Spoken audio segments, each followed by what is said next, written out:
And welcome to another episode of Experts Speak. I'm Michael DeLon, and I'm talking today with Jill Huse. Jill, thanks for taking some time out of your busy schedule just to hang out with me for a few minutes. Thank you, Michael. I'm excited to be here. Well, it's going to be great because I can't wait to let people know more about you and what you do and how you help them. So Jill runs a company called Society 54. And I'm just going to leave it at that. I'm going to let her unpack that. But she does coaching and consulting for professional service providers. So, attorneys, financial advisors, accounting people, CPAs, you name it, really business to business, because everything we're going to talk about today is applicable to what you do. And as you learn about Jill, I'm going to let her share a little bit about her background and how she got started and all that here in just a minute, Jill. But make sure, Jill, as you talk about this, one of the things when I was on your website, I was looking at the About Us page and reading your bio and everything. A lot of great information there. And then one sentence just really grabbed me, Jill. And it says, you love sports, which is cool. But after playing softball for a few years, you now play in an adult kickball league called Geriatric Ballers and Babes. Yes. Tell me about that. That is fascinating. Yeah. So once you get to be old, so I was playing softball and I went to my first game and I quickly realized that I was too old to keep playing when the girl, it was a co-ed league, and the girl threw a ball to me and it hurt my hands. And I thought we were in a rec league. And I'm like, wow, what just happened? And she's like, oh yeah, I played at Bama. And her friends were there too. And I'm like, okay, I've signed up for a rec league. This is a little too competitive for me playing girls with college baseball, college softball. So I joined a geriatric baller league, Ballers and Babes. And we are one of the oldest groups to play kickball, but it's very fun. And that's kind of what I'm all about when I'm doing things, outside of my job. I want to have fun and not be so serious. So the kickball is fun because it's kind of I think it's great. I mean, when I read that, it took me back to my teenage years and high school years and in playing kickball and even in youth group. Right? We play kickball on Wednesday nights and things, and it's just a fun game. It is. So I just thought that was wacky cool. So thanks for putting that on your website. And let's just pause right there, because that alone is a great marketing tip that I want to throw out there. Is your About Us page, your bio should reveal some things about you as a person to draw people in and make an emotional connection. I feel more connected with you because you play kickball. Okay. Do that in your About Us page. Don't be so stuffed shirt. I've got all these designations, and tell me about you. Tell me about your family. I know you're married and you and your husband support 2 teenage girls, I think, or something. And I don't know a lot about that yet, but it's intriguing to me. We're a foster family for 8 years and we've got 2 adopted girls. And I'm like, tell me the story. There's a story there somewhere, right? You're drawing me in, Jill, because of the way you wrote your bio. So as you're listening to this, think about and go read your bio on your website and see how boring it probably is and change it. Put some fun in there. And anyway, yeah, I digress. No, that's a great point. That's something that I counsel everybody I work with. A lot of people don't have bios, especially in the financial services space, but everybody has LinkedIn. And, you need to personalize it as much as you can, because you never know what's going to connect with someone else. And people want to do business with the folks that they know, like, and trust. And that's just one way to start building that trust, is to find that commonality. So we're big proponents of that. I think that's brilliant. I always tell people, if you go to a party or something, what do you do when you start meeting? You start looking for common ground, right? Or things of interest. Do that on your bio or on your LinkedIn profile. I see your LinkedIn profile right now, Joe. The picture should be you kicking a kickball or something. I don't know. Should be. Yeah. It would draw me in and say, who is this? And then you've got me. So anyway, tell us about Studio 50 or Society 54. Who are you? What do you do? So that's funny that you say Studio 54. Everybody confuses it. That's over like 30, right? Like, people, the younger generation doesn't really get this. I don't have a clue. But Society 54, we started this about 6 years ago. And there's a reason behind the name. 54 is the SIC code for professional services. So we started there, and we were trying to think of, what goes with 54. We wanted something to feel kind of exclusive, to this community that we're servicing. So we came up with society, and it kind of just, fit together. Studio 54 was trademarked. We do get people confusing us all the time, and that's okay, because we're all about the fun side of That's things. right. And we Yeah. want people to have fun when they're working. So as long as they're associating us with something, that's good. Yeah. And Especially when that something is fun, right? Because, right, exactly. and isn't it great if we should have fun in our business? I'm one of those unique people, and I think you probably are too. I love what I do. Yeah. Right. I'm living my dream every day. And Mhm. I get a kick out of helping people do, in my world, credibility marketing and serving more people. But I talk with so many prospects who just, they aren't there. Right. And it's like, gosh, I'm so sorry. Get Yeah. out, do something else, do something you Right. love to do. They feel trapped. One of my stories way back when is when I was in prison. And now it's not literal prison, Jill. It was a mental prison, because I was in a job I hated. Mhm. And I was able to escape and live my dream now. But there are so many people who are stuck in prison because they don't understand the mental shift or the strategies around running a business, marketing, things of that nature. Right. Talk to us about how you help professional service providers, and what do you Well, do? yeah. Unpack for us. So all too often we get stuck in what the next thing is, right? Like, we go to school, we get out of school, we get our first job. That usually sets the course of our career. Mhm. A lot of people that I work with in the coaching space, on the attorney side, especially, they went to law school, they just kind of landed in what their parents maybe wanted them to do. They knew that it was a good job. They knew that, they would make a lot of money, have a good career, provide for their family. All too often, though, they never stop to think about what they want for themselves. And especially within whatever career that you're looking to define, Yeah. there are pockets within those careers that you can carve out a space that's just your own, that does follow your passion. Yeah. I started in accounting marketing way back when, and moved into, working for insurance and financial and legal. And that wasn't kind of where I wanted to be, but it was a career path to get where I wanted to be. And Yeah. that is through entrepreneurship. And that's what I love to do. I love to help people kind of focus on what their passion is centered around, and define the goals to get them to that place. But I don't think often enough we stop to do that reflection for ourselves. Yep. And there's a good point. I want to camp right there on the passion thing. So if I forget it, bring it back. Is so many times as we talking with business owners, we're like, okay, what's your objective? 90% of the time when I ask that question, it's a financial number they give me. Yeah. Versus, what's your passion? I'm a big proponent, Jill, of determining what my lifestyle, what kind of life do I want to live? Yeah. And then building my business around me to support that, regardless of what they tell me, right?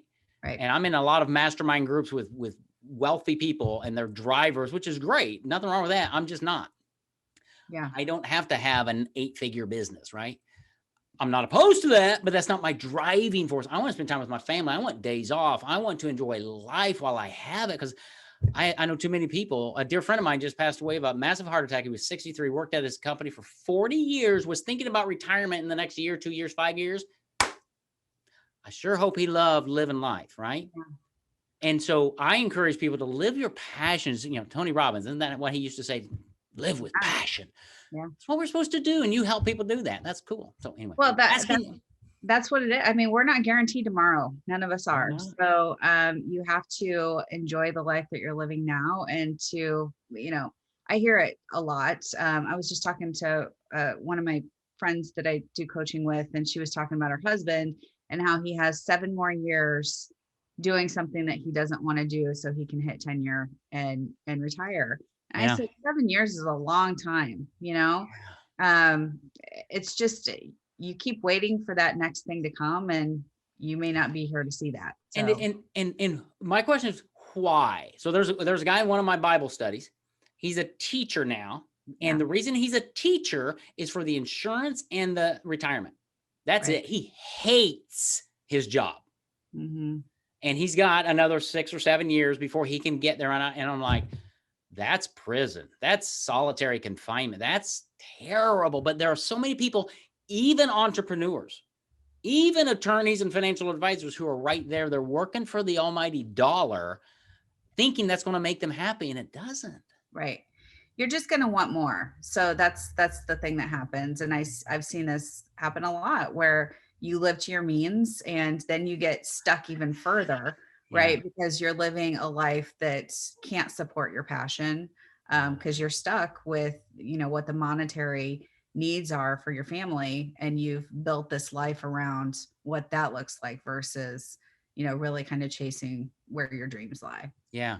So let's talk about you and how you help people. So entrepreneurs are listening to this right now. What's going through their mind? What are they thinking before they would reach out and talk to you? What's happening that they're going, something's not right? Why would they connect with you and Society 54? So we kind of help people get unstuck. So it's from a business angle, from a personal angle, it all kind of weaves together. We do a lot of business development coaching, but in every situation where I do BD coaching, it all starts with your self-reflection and what else in your life is working or not working, because everything impacts the other thing. So sometimes I act as a therapist, but it's really kind of thinking about, where that balance is, where you want your balance to be, what feels kind of out of sync right now, and really setting the goals to get you to where you want to be. Because it's a process. It takes a long time. Heather, my business partner, and I, when we started Society 54, it took us about 5 years to actually make that leap, because we wanted to be in a place financially that we could support that jump. It's like jumping off of a cliff when you go be an entrepreneur, because you're leaving a lot of that security that you didn't have before. So, it takes some planning to get to where you want to be, but if you don't start today, you're not going to get there tomorrow. You have to kind of, take that leap for yourself and really figure out where that passion is and where you want your goals to be set for the future. And then that's where we help with not only kind of thinking through that, but helping kind of to target what that looks like, what those goals are, and then staying accountable. That's where we all fall down, is the accountability side. Everybody I talk to needs accountability, because life gets busy. And especially when we're all having, 50, 60-hour a week jobs, life gets really busy. And then you add a family and your personal life on top of that, and you get complacent. And, it's really important to have the accountability side of things. If not from a coach, just having an accountability partner that you can talk to. Well, and spinning, and let's talk about accountability, because sometimes that's a negative word. That's a bad word, right? Because they think accountability, you're going to come down on me and tell you got to make your calls. And most of the time what I find is when you're in a proper, healthy coaching relationship, that accountability is more like you said, a coach coming alongside and say, no, Jill, you need to, when you get ready to kick the ball, Jill, here's what you need to: plant your left foot this way, not angle, because your knees go. That's accountability, right? Is that what you're kind of talking about in accountability? Because I think it scares people. Accountability, there's a reason for a lack of accountability. And the reason is there's an obstacle that's in your way. So when I'm coaching people and it's been, the same conversation over and over and over again, after like the third time, we stop and say, what is holding you back? You say you're going to do this, you want to get it done. There's something holding you back, and we need to get to what that is before you can actually, do what you say you're going to do. So sometimes it's like getting through that mental block of whatever's stopping them from doing what they say they want to do. Because I'm not defining their goals for them. Right. I'm just helping them get to the place where they've said that they want to be. And I think that that's the important thing too. When people think about coaching, sometimes they think that we're going to come in and, go out and sell for them. No, that's not what we're doing. We're helping you be the best version of yourself. So you're setting your own goals. We're not setting them for you. You're going to, independently come up with what is that most important factor to you to get to where you want to be. Yeah. And that's great. And I hope people hear the freedom that brings, because too many times we lie to ourselves, right? And in that process, when I get stuck, is because I'm really buying the lie that I'm in my brain. Yeah. So I'm in a mastermind group. And the whole purpose of this mastermind group is to teach us, train us over time to build our business to run without us, and then teach other people in our industry to build their business to become a coach. Yeah. Okay? That's the whole mantra. So I joined 2 years ago, and I'm like, okay, that's great. That's where I want to go. I realized, Jill, I don't know, 6 months ago, I don't want to be a coach. I've got other things. Right. But to acknowledge that in this room full of coaches and upwardly mobile coaches, to go, that's not my goal anymore. There's still value here for me, but it's okay to acknowledge that I don't want to be a coach. I want to do something. But how many times do we get stuck there to go, oh, I've got to be a coach, right? Or I got to be whatever. I got to be whatever. I mean, yeah, a lot of people, like, for instance, one of the attorneys I used to work with, he started doing cemetery work. And if he starts watching this, he'll know that I'm talking about him. But he was doing work for cemeteries, and he got to be known as the guy that works with cemeteries. He hated it. He hated what he was being branded as. So it was kind of, okay, you don't enjoy this type of work, you're going to burn out. The more that you do, the more that you're going to become known for it. So we got to figure out a way to break you out of this. Yeah. And that was starting to happen to one of the associates he worked with too. She was like, I don't want to be doing this. So it's really kind of being able to acknowledge at that point, like you said, of this is not what I want to be doing, and have the courage to stand up and say that, and start to position yourself to, make that change towards the things that do make you happy. Yeah. And to realize it's okay. Yeah. Nobody has defined you except you, really. Right. And you've got your life in front of you. Live, do whatever you want to do. And it's okay to make a change. Yeah. And I mean, even going from being an attorney to being a school teacher. I mean, who says you have to be an attorney the rest of your life if you don't like it? Nobody. And that's why our kids today are changing their majors so often, because they, I was talking to somebody else yesterday that 4 times their kid has changed the major because they haven't really figured out what they want to do. And that's okay. We don't need to know. And even if we're in our 40s, 50s, it's never too late. I'm 54, Jill. I figured out about 6 years ago what I want to do when I grow up. Yeah. I finally figured it out. And I cannot tell you how many jobs I've had and how many times I've reinvented my current business. Yeah. It is today nothing like it was 8 years ago when I started. Right? And it may be something totally different 5 years from now. Without question, which is totally exciting to me. Right. Because I know my greatest asset really is my ability to generate ideas and create opportunities for other people. Yeah. If I can do that, I've got guaranteed income the rest of my life. I can always start another business doing something, right? Right. I'm good. That's an important position that gives you the freedom, the autonomy to kind of live your dreams and know that wherever you place your energy, the money's going to follow. Totally. But you can't chase the money, because the passion won't follow the money, but the money will follow the passion. It really does. And coming to the point of making sure that I've got finances in order, right? And no, I'm not a multimillionaire, right? But having enough money in the bank and enough clients coming in, enough revenue to go, Jill, if you and I are talking about you becoming a client, and I realize that we're really not a good fit, to be able to say, Jill, I'm not the right guy. There's another company not needing your sale, because that's never a good place for anybody. No. And it's a very powerful position to be able to start to identify those really aren't the people that I want to work with, or we're just not the right fit for each other. And that's okay. And that's okay. Yeah, absolutely. And that comes through, obviously, good marketing, good branding, good strategy, but it also comes with good financial management and making sure I'm not running in debt over my head and all that. So controlling life, but it goes back to something you said earlier, is really getting into the head of why are you doing what you're doing? What is your passion? What are you living for? Right. I don't live for the almighty dollar. I don't. I want to live a lifestyle where I can hang out with my kids and play kickball someday. That's kind of fun. Every time I play kickball, I'm going to think of you now. You really need to go play kickball, because it is a lot of fun. Yeah. Now you're going to look for a league. I think it'd be great. I never even thought about that. My son plays ultimate frisbee, and I thought that'd be fun, but that's a lot of running. Kickball, you run for a little bit in spurts. That's fascinating. Right.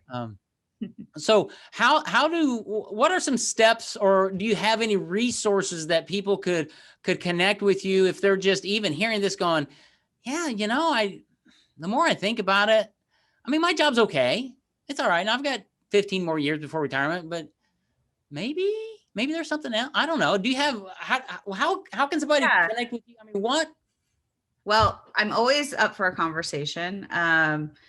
Whatever that looks like. And I'm always off the clock for that conversation. Yeah. But I think it's important to just kind of keep yourself open and have those talks. Something that we've done at Society 54 is we have built several different models. So we are serving the needs of people in the ways that they like to learn and the ways that they like to experience, that coaching process. So we have technology tools that we've developed that are proprietary to us, which has been fun. I've never been a technology provider before, but it's been kind of a cool process to, launch our own technology and build it from scratch and go through, kind of the learning side of that. But it's all been an additive to our coaching process. So we've done tracking tools, where people can kind of track their efforts and get those immediate rewards, because we really value return on effort. It's not all about the return on investment that everybody's focused on. It's about the effort. That's what sustains that momentum. So we really do push that a lot. And we do have a lot of fun around gamification. So that's been something that we've tried to introduce to professional services, which has been nice because most people that we work with are very competitive. And the gamification brings that element of competitiveness where it's not just us holding each other accountable, but it's them holding each other accountable through that competition. So it's just a fun way to kind of approach, creating those, habits that are going to make you successful in a way that kind of achieves the goals that you've set.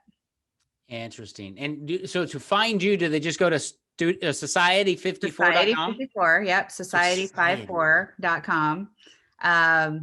Or hit me up on LinkedIn, Jill Huse.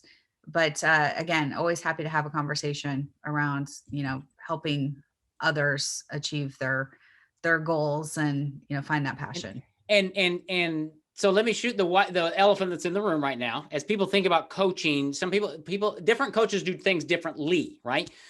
As somebody enters into a relationship with you for coaching or joins Society 54, is it a 1 month thing, a 1 year thing, a lifetime thing? What are they possibly even getting into before they have that conversation? Because I know that scares a lot of people. Yeah, it does.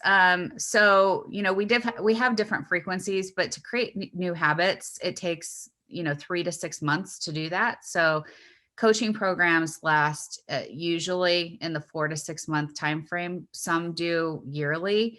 I have somebody that I've worked with for 4 years. So it really is kind of independent upon the person and their needs.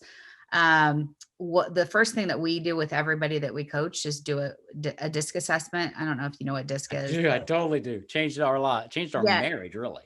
Yeah. It's great to be able to have that self-actualization and kind of understand not only where your good qualities are, but also where you may be unintentionally rubbing people the wrong way, misperceived on things. I'm a D, so I'm very direct with my communication. I'm very, I just want to get things done. And sometimes that's seen as, I'm glossing over things, or I'm too aggressive with things, too directive. And I need to tamper that down sometimes. Yep. That is so cool. So, all right, couple things. Reach out to her. I mean, when you said that coaching, it's like a semester of college. It's going to be a 3 or 4 month semester of coaching and trying to get your head screwed on straight and getting some insights that you've never had before. Then you can figure out what to do with it.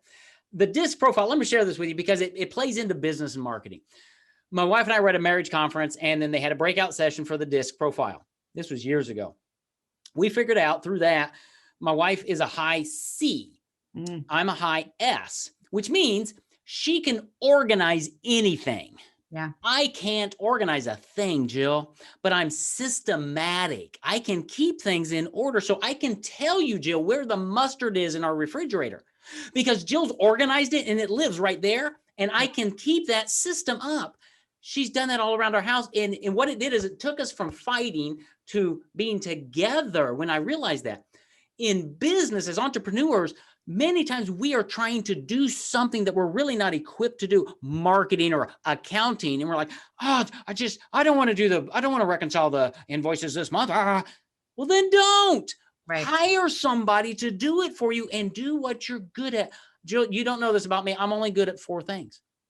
Okay. I'm really good at those 4 things. But everything else, I'm just mediocre. So I've hired people. I have people around me who do everything else so I can stay in my sweet spot. Yeah. So no wonder I'm passionate all the time and I love what I do. So business owners, the disc profile is awesome. And if you offer that as the beginning, that alone could bring some insights to people to go, oh, well, no wonder I don't like this or whatever. Yeah, and also what I do a lot is the profiling side of it. So I know disc so well that I can usually after a few minutes understand where somebody is on a spectrum. And then I need to change my style of how I'm working. Yes. So for instance, because I'm a D and I'm a driver, my last boss was a C and he was all about the numbers, the details, the organization. When I was trying to sell something to him, I knew that I had to bring a totally different directive to that process. So it's really important in sales and having your own, business, being able to profile that other person to meet them where they are and understand where they're coming from. My business partners and I, and once you start looking at DISC, there's only 4 letters, so it's DISC. It's not a lot to learn, but she's very big picture, and I'm all about getting it done. And she's like, "But let's talk about the big picture." And I'm like, "Okay, but are we going to get it done?" Right?